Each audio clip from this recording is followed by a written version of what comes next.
Otep, cher Kamit, aujourd'hui nous allons parler des protections spirituelles traditionnelles.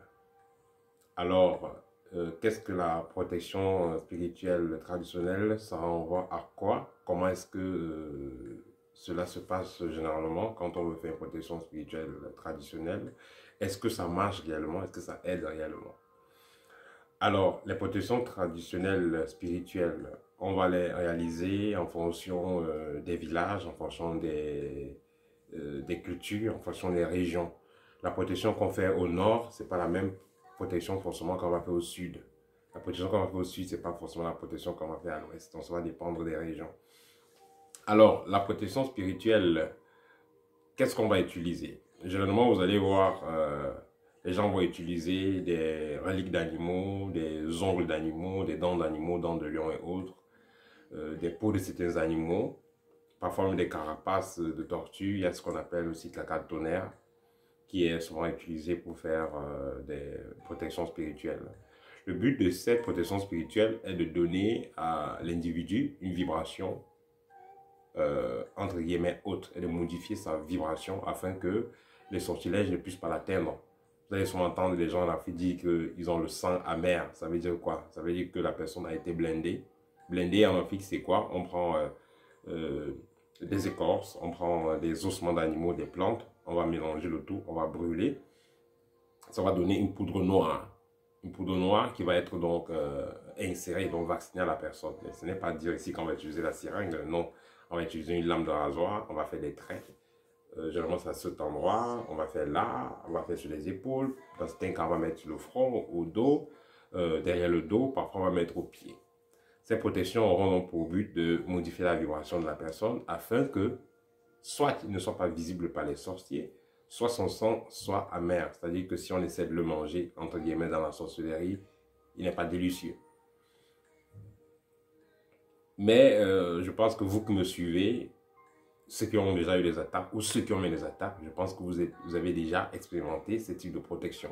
Vous avez déjà fait ces blindages, mais ça ne vous empêche pas, ça ne vous met pas donc à l'abri de certaines expériences désastreuses ou alors non voulues.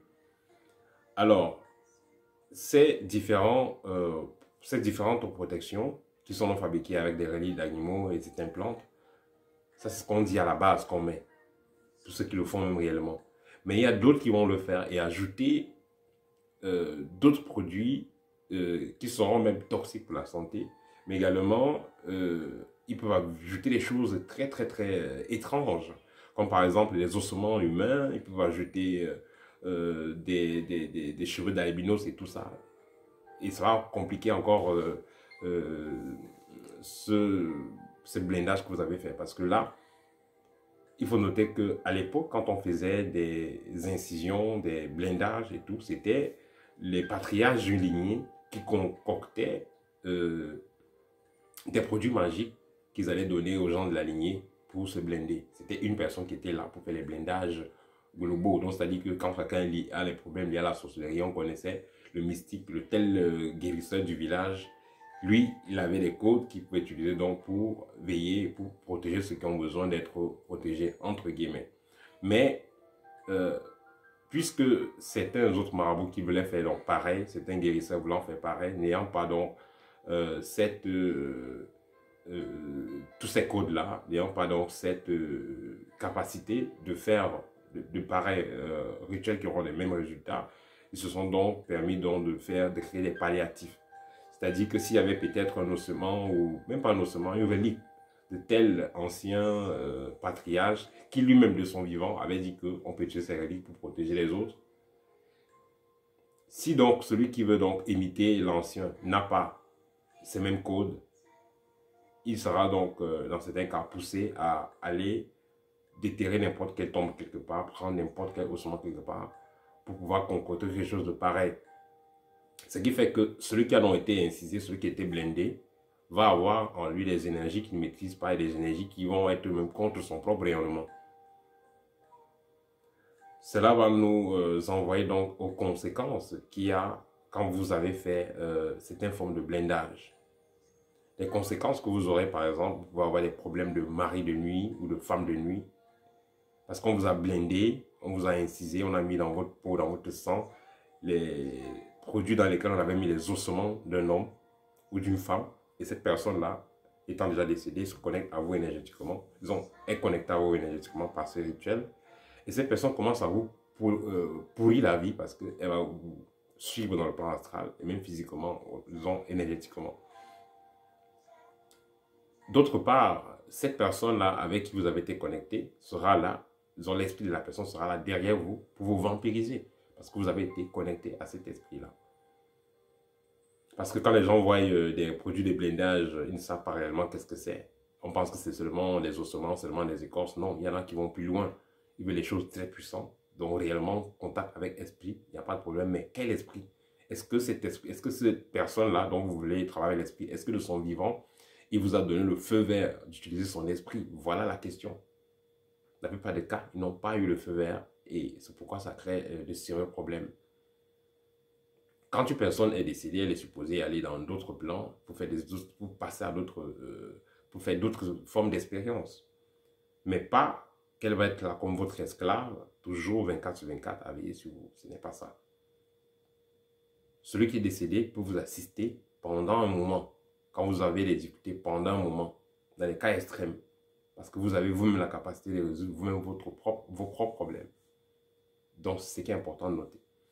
Alors, les différentes formes de protection qui sont généralement utilisées en Afrique, donc il y a les protections par des blindages, il y a des protections par ce qu'on appelle les cadenas magiques, c'est-à-dire qu'on prend une forme de fruit dans lesquels vous allez mettre vos cheveux, les ongles, des parties de votre corps, et on va faire des rituels et on va fermer ça de cette façon.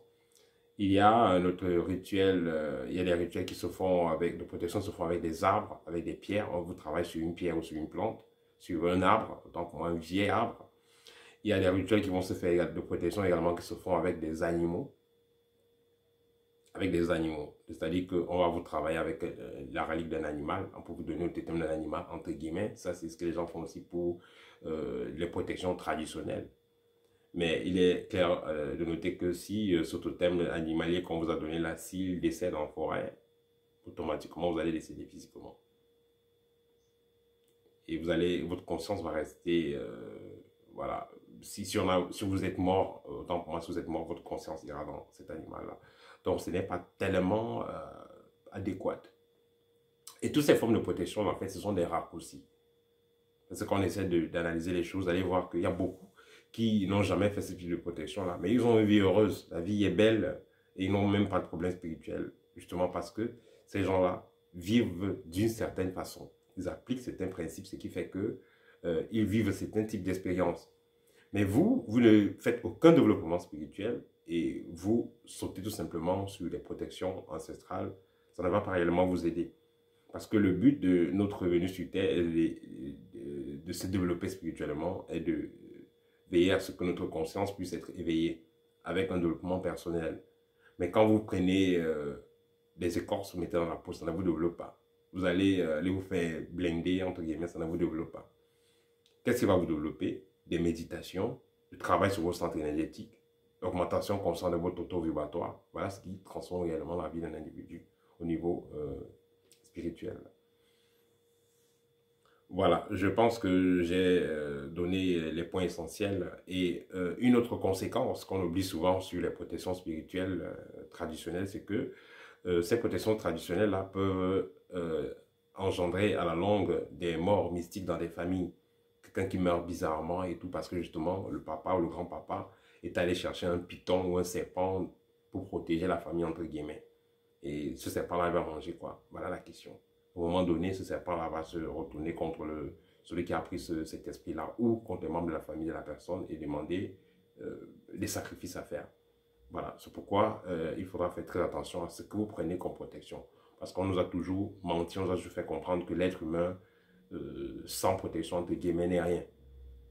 Et quand les gens parlent de protection ici, ils parlent de quoi? De totem, ils parlent de quoi? Des gris-gris, ils parlent de quoi? Ils parlent des trucs qu'on a incisés sur le corps et tout ça. Or, vous qui me suivez, je pense que beaucoup d'entre vous ont déjà fait des blindages, ils ont eu des gris-gris, mais les attaques ne se sont pas arrêtées. Or, ceux qui sont dans la formation savent très bien et ont expérimenté, ceux qui font partie de l'école, juste en appliquant les principes enseignés à l'école, après quelques semaines, ils ont constaté qu'il n'y avait plus d'attaque, la vie est devenue paisible. Donc tout ça pour revenir au fait que les choses que vous allez prendre pour dire que vous voulez vous protéger, entre guillemets, ça peut être soit la cause de vos problèmes, soit amplifier vos problèmes, vous créer de nouveaux problèmes. Voilà, c'était tout pour aujourd'hui. Si vous avez des questions, n'hésitez pas à me contacter et je serai ravi de répondre à vos préoccupations. Au TEP et à très bientôt.